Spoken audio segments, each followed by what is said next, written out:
Hey everyone, once again welcome back to the channel. You are with Shivangi Ranjana. How are you guys? I just hope you guys are fine as usual. And मैं भी बहुत अच्छी हूँ. और guys क्या बताऊँ, यहाँ का हाल तो ठीक ही है. वैकेशन ऑन था हमारा तो कहीं गया नहीं. मैं सोच रही थी कि यहाँ से ना यूरोपियन कंट्री आप जा सकते हो, जो जिसके पास भी यूक्रेन का वीज़ा है वो यूरोपियन कंट्री ईजिली जा सकता है, कोई प्रॉब्लम नहीं है. तो बातें हम लोगों ने सोचा कि हंगरी से होकर तो इंडिया भी मैं गई थी. हाँ, इससे पहले तो हंगरी होकर ही गई थी. क्या सोच रही हूँ मैं. तो अब भी हंगरी का वीज़ा इंडियन को इजीली इंडियन नॉट इंडियन, किसी को भी जो यूक्रेन में रहते हैं जिसके पास यूक्रेनियन वीज़ा है वो जा सकते हैं. कोई अलग से आपको वीज़ा नहीं लगवाना एंड ऑल. और कुछ फ्रेंड्स लोग गए भी थे तो मैंने उन लोगों से पूछा, जूनियर एंड फ्रेंड्स सब गए थे, ग्रुप में गए थे, तो मैंने पूछा उन लोगों से तो यही बताया कि अलग से वीज़ा नहीं लगवाया. जब आप जाते हो ना बॉर्डर के पास तो खुद ही वीज़ा 1 मंथ के लिए दे देते हैं. सो कितना बढ़िया है. तो मैं भी सोच रही थी कि क्यों ना आ जाऊँ, क्योंकि यहाँ से हंगरी तक जाने में कोई बहुत ज़्यादा खर्च नहीं है. 200-300 ग्रीवना मुझे ऐसा लगता है. अगर आप ट्रेन से जाओगे तो मैक्सिमम 500 ग्रीवना, मैं से में भी मैं बोल रही हूँ इतना ही होगा, क्योंकि टैक्सी से हम गए थे उस टाइम भाग करके हम सारे लोग, तो उस टाइम तो बहुत ज़्यादा लगा था. बट ट्रेन से जाने में तो कम एक्सपेंस पड़ेगा, क्योंकि दूर नहीं है, यहाँ से बॉर्डर पास ही है हंगरी का, इसलिए.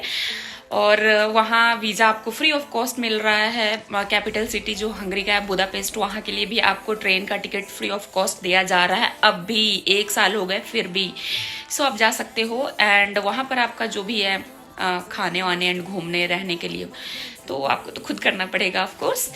तो जो भी जाना चाहता है जाए. मैं भी सोच रही हूँ क्यों ना जाऊँ और फ्रेंड लोग के साथ. और बट जाने से पहले सबके साथ प्लान करना पड़ता है फिर ना, क्योंकि सब कुछ ईजिली जा सकते हो, यूरोपियन कंट्री विजिट कर सकते हो ईजिली. तो मौका है तो जाना चाहिए. आप में से भी कोई जाना चाहते हो जो यूक्रेन में तो चले जाओ. इंडिया वाले तो भाई वीज़ा लगा के आना होगा, या तो यूक्रेन का वीज़ा लो फिर आप जा सकते हो. वो भी यूक्रेन का वीज़ा तो यूँ नहीं इंडिया से वीज़ा लिया निकल लिया, ऐसा कुछ नहीं है. यूक्रेन आकर यूक्रेन से जाना पड़ेगा. तो हमारे पास तो यूक्रेनियन वीज़ा है, ईजिली जा सकते हैं. देखो मैं कितना सोच रही हूँ जाऊँगी नहीं जाऊँगी पता नहीं. बट वैसे हंगरी तो मैं गई हूँ. आपने मेरा ब्लॉग भी देखा होगा, मेरे चैनल पर अपलोडेड है. लेकिन थोड़ा पीछे जाना पड़ेगा, 1 साल पीछे, क्योंकि फैब में गई थी मैं और अभी फिर फैब आ चुका है. नहीं फैब नहीं, मार्च में गई थी. 2 मार्च को हंगरी पहुंची थी मैं. 1 को तो यूक्रेन से ही निकली थी, 2 को पहुंची थी बुदापेस्ट में मैं. वैसे इमिग्रेशन तो हो गया था मेरा 1 को ही, कैपिटल सिटी 2 को पहुंची थी.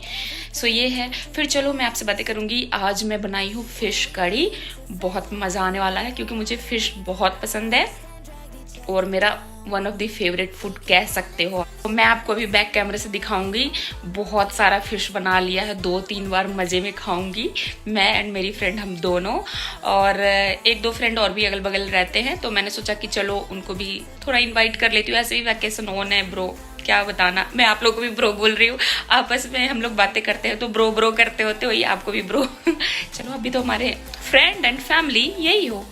सो बैक कैमरे से आपके साथ शेयर करती हूँ मैंने कैसा बनाया है फिश करी. सिर्फ मैं नहीं बनाई हूँ, मैं एंड मेरी फ्रेंड हम दोनों मिलकर बनाए हैं. बहुत ही यमी दिख रहा है. और फ्राई खाई हूँ मैं, फिश फ्राई तो मुझे बहुत पसंद है, कितना भी खा लूँगी मैं. सो एंड राइस बनाई हूँ, तो आपको दिखाती हूँ. चलो आप मेरे साथ, फिर मैं बातें करूँगी. देखो इसमें बना है गर्मा गर्म फिश. ये देखो फिश कड़ी एकदम ग्रेवी में डिप किया हुआ है. एंड इसमें है राइस, ये भी खोल के दिखा. इसमें देखिए गाइस, ये बनाई हूँ मैं राइस. अभी स्टीम आ रहा है, आपको दिख रहा होगा. सो बहुत ही यमी खाना बन चुका है. देखो अब मैं जल्दी से खाऊंगी. थोड़ी देर में जब हमारे फ्रेंड लोग भी आ जाएंगे तब साथ ही खाएंगे हम लोग. 2000 years later.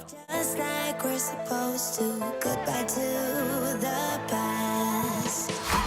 Letting go of the Thank you everyone for watching. Please do like, share and subscribe to my channel. If you are visiting first time on my channel, please don't forget to do like, share and subscribe. और फिर मैं मिलूंगी आपसे दूसरे blog में. And ending करना मैं भूल गई थी, तो मैं आज एंडिंग कर रही हूँ. ब्लॉग कल शूट करा था और अभी मैंने कैप वेप लगाया क्योंकि बहुत स्नोफॉल हुआ बाहर, बहुत ज़्यादा, बहुत अच्छा वाला. पता नहीं अभी दिखेगा कि नहीं, थोड़ा सा लाइट भी डिम हो गया है एंड ऑल. नहीं दिख भी सकता है, अभी शाम नहीं हुआ है, होने वाला है. बट तो मैं बाहर जाऊंगी अभी तो आपको दिखाऊंगी. अगर गई तो, नहीं गई तो कोई नहीं, कल दिखाऊंगी. अगर चली गई तो नेक्स्ट ब्लॉग में वो देखने को मिलेगा. और मैंने सोचा कि इस ब्लॉग का कम से कम यहाँ एंडिंग कर दूँ और दूसरे ब्लॉग में मिलूंगी. तब तक के लिए बाय बाय, सी यू.